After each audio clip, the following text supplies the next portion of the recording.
తెలంగాణ ఉద్యమంలో తెలంగాణ రాష్ట్ర సాధనకి ప్రకటిస్తున్నారు.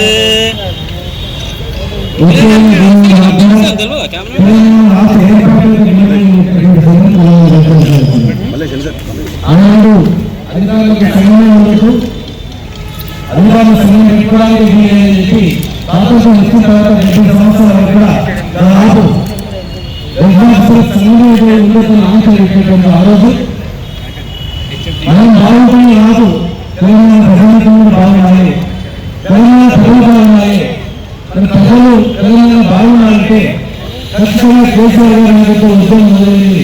మనందరూ కూడా ఒకవైపు నుంచి ఉద్యోగులంగా హత్యలు చేసి ముందుకు పోవాలని చెప్పి కేవలం రాష్ట్ర ఏర్పాటు నిర్ణయం పెట్టుకుని తెలంగాణ ప్రజానికాన్ని ఆంధ్రప్రదేశ్ ప్రభుత్వాన్ని గుర్తు చేసుకుని మరి టీచర్స్ రెండు గర్వంగా ఉద్యోగ శానిటేషన్ చేయకుండా టీచర్స్ అనే సెక్రటరీ జనరల్గా ఉంటూ లక్షలాది మంది ఉద్యోగుల్ని ఐక్యం చేసి ప్రజలను ప్రజాసంఘాలలో ఐక్యం చేసి మరి ఆనాడు అనేక సంఘటనలు ఉద్యోగం కావచ్చు, సహాయ నిరాకరణ కావచ్చు, సంత జాతర కావచ్చు, శాకాహారం కావచ్చు, అనేక ఉద్యోగాలను చురుకైన పాత్ర పోషించినటువంటి సమయం ఈరోజు తెలంగాణ వచ్చిన తర్వాత కూడా ట్రాన్స్పోర్ట్ సంఘం, రేవంత్ సంఘం, ఈ 4 సంఘాలు ట్రాన్స్పోర్ట్, రేవంత్ కలిసి దేశస్థాయి ఏర్పాటై మహోత్సవ ఉద్యమాన్ని అటు టీచర్లు ఇటు ఉద్యోగులు అందరూ అయిపోయి తెచ్చిన తెలంగాణలో తీసుకొచ్చిన తెలంగాణలో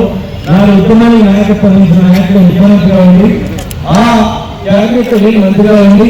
మరి ఈ రోజు భారతదేశంలోనే అత్యధికంగా టీఆర్సీ ఉన్నటువంటి రాష్ట్రం, దిగుబడి రాష్ట్రం దేశంలో ఏంటంటే తెలంగాణ రాష్ట్రం. ఇలా భారతదేశంలోనే అభివృద్ధి చెందుతున్నటువంటి రాష్ట్రం ఏంటంటే తెలంగాణ రాష్ట్రం.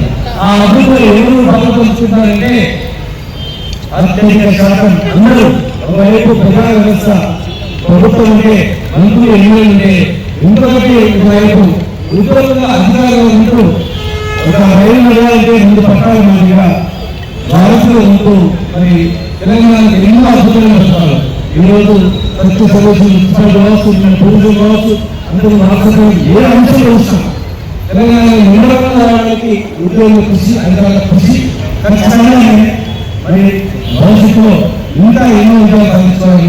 ఆనాడు ఉద్యోగులు తెలంగాణ సంఘం నిర్ణయం నుంచి తెలంగాణ విధానంలో భయపడి నాటి నుంచి నేనున్నా చెప్పి మా ఇంట్లో ఉన్నటువంటి నేను తండ్రి మందరం కావచ్చు, అదేవిధంగా ఆ తర్వాత సత్యంగా కావచ్చు, దశరథులు కావచ్చు, రైతులు కావచ్చు, రవీంద్ర కావచ్చు, ఆ తర్వాత కృష్ణారాయణ కావచ్చు, వెంకట గారు కావచ్చు, వెంకట కావచ్చు, ఇటువంటి కృష్ణుడు గారు కావచ్చు, అనేక మంది ఎంతో మంది మరి ఆ రోజు మా ఇంట్లో ఉంది ఉద్యోగంలో పాల్గొని ఉద్యోగం పోయినా పర్లేదు కానీ తెలంగాణ ఉద్యోగంలో ఉంటామని చెప్పి ఎన్నో మంది అవమానాలు, ఎంతో మంది ఎన్నో రకాలుగా మాట్లాడిన ఎవరుగా భయపడకుండా మహిళగా నిర్వహణ ఉంది.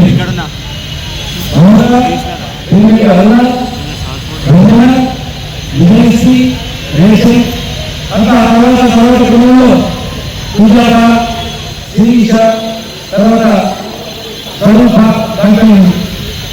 పూజ ఎంతో ఉంది. ఒక్కొక్కరు కూడి మరి ఎవరికి భయపడకుండా ఆ నాటి నుంచి ధర్మాన్ని కాపాడుకుంటూ ఈ సమయం పెట్టినప్పటి నుంచే నా ఇంట్లో ఉన్నటువంటి ఈ అధ్యక్షులు కూడా ఈ రోజు కూడా మళ్ళా ఉద్యోగుల అధికారులను కాపాడుకుంటూ ప్రభుత్వాన్ని వాడుకుంటూ మరి ఈరోజు బతుకమ్మ పండుగను గౌరవం చేసుకుంటూ మరి ఆనాడు ఉద్యమంలో నా వెంట ఈరోజు ప్రభుత్వంలో ఒక అధికారిగా ఈ శక్తికు డైరెక్ట్ ఆ నామం నడిపిస్తున్నా ఇదే ఎన్నికల తెలంగాణకు ఏమంటే అన్నా నేనున్నా తెలంగాణ సమయాన్ని ఇస్తామని చెప్పి ఆ రోజు గవర్నమెంట్ రాజ్యం చేస్తూ ఇంకో మీరు అధికారులుగా మరి మీరు చెప్పిన పని పూర్తి తప్పకుండా ప్రభుత్వ పని ముఖ్యమంత్రి పేరు ఇచ్చినట్టు ఇలా పనిచేస్తూ excise department, commercial department, transport department, అన్ని డిపార్ట్మెంట్లు ఇలా స్పోర్ట్స్ అన్నింటి ఉంటూ ఇలా అన్ని మనం ఊహిస్తుంటే ఒకసారి నిజంగా కళ అనిపిస్తుంది. నిజంగా కళ అనేది కూడా మరి తెలంగాణ స్కూల్లో రావాలనుకున్నాం. భయంగా ప్రజలండి ప్రజలు ఉంది. తెలంగాణ దృష్టిని ఈ అద్భుతమైనటువంటి పథకాలతో పడిన ప్రభుత్వం ముందుకు పోతామని చెప్పి ఎంతో సంతోషంగా ఖచ్చితంగా మనం తెలంగాణ ప్రజలను ఏం చేస్తూ నిజాయితీ పనిచేస్తూ సంక్షేమ పథకాలను ముందుకు తీసుకుంటూ పేద వర్గాలను కాపాడుకుంటూ ప్రభుత్వాన్ని పేరు తెచ్చుకుంటూ సంఘాన్ని పేరుకుంటూ సంఘానికి ఉన్నతమైనటువంటి యంత్రాలను కాపాడుకుంటూ క్రమశిక్షణగా నేను ముందుకు పోవాల్సిన అవసరం ఉందని ఈ పండుగ సందర్భంగా మీ అందరికీ కూడా హృదయపూర్వకమైనటువంటి శుభాకాంక్షలు తెలియజేస్తూ జై తెలంగాణ, జై బతుకమ్మ, జై కేసీఆర్. అందరికీ నమస్కారం. తెలంగాణ విద్యార్థుల ఆధ్వర్యంలో జరిగినటువంటి బతుకమ్మ ఉత్సవాలకు చేసిన కొందరు ప్రెసిడెంట్ మరియు గౌరవ మంత్రివర్యులు శ్రీనివాస్ గౌడ్ గారికి ఈ పండుగకు విచ్చేసినటువంటి ఆడపడుచులకు మరియు మా సోదరులకు అందరికీ కూడా ముందుగా బతుకమ్మ దసరా శుభాకాంక్షలు. మీ అందరికీ తెలుసు, తెలంగాణ రాష్ట్రానికి వెన్ను తెచ్చినటువంటి గొప్ప పండుగ మన బతుకమ్మ పండుగ. తెలంగాణ సంస్కృతిని, తెలంగాణ ప్రజల ఆడపడుచుల ఐక్యతను చాటి చెప్పేటువంటి పండుగ. ఇటువంటి అద్భుతమైన పండుగ మరి ఎక్కడ కూడా లేదు. ప్రపంచంలోనే తెలంగాణ బతుకమ్మ పండుగకి ఒక గుర్తింపు ఉంది. బతుకమ్మ పండుగ ఆ రోజు తెలంగాణ రాష్ట్ర సాధనలో మనము ప్రతి డయాస్ మీద కూడా బతుకమ్మలు ఆడి మన ఐక్యతను చాటాము. రాష్ట్రం వచ్చిన తర్వాత 2014 నుంచి మరి రాష్ట్ర ప్రభుత్వం దీన్ని అధికారిక పండుగగా ప్రకటించి అందరూ కూడా అన్ని ఆఫీసుల దగ్గర తర్వాత అందరూ అధికారులు, ఉద్యోగులు అందరూ కూడా ఘనంగా బతుకమ్మ సెలబ్రేట్ చేసినట్టుగా చేసినందువల్ల ఈ రోజు ఇంకా మరింత ఖ్యాతి ఈ బతుకమ్మ పండుగకు వచ్చింది. ఈ రోజు ఎక్కడ చూసినా ఊరు వాడ, ముఖ్యంగా హైదరాబాద్ నగరంలో ప్రతి చోట బతుకమ్మ ఆటలతో పాటలతో నగరం అంతా ప్రతిధ్వనిస్తుంది. ముఖ్యంగా బతుకమ్మ పండుగ ఐక్యత అంటే కులము మతము అనే తేడా లేకుండా ప్రతి ఒక్కళ్ళు కలిసి ప్రతి పండుగ మనము ఇంట్లో మాత్రమే చేసుకుంటాం. సాధారణంగా అందరూ కుటుంబ సభ్యులు కలిసి పండుగ చేసుకుంటారు. కానీ బతుకమ్మ పండుగ ఒక సామూహిక పండుగ. అందరూ ముఖ్యంగా ఆడవాళ్ళు ఐక్యంగా బయటకు వచ్చి మరి 9 రోజులు కూడా ఆనందంతో ఉత్సాహంతో మరి ఈ పండుగను అద్భుతంగా ఈరోజు గత 7 రోజుల నుంచి కూడా ఎక్కడ చూసినా పండుగ వాతావరణం నెలకొంది.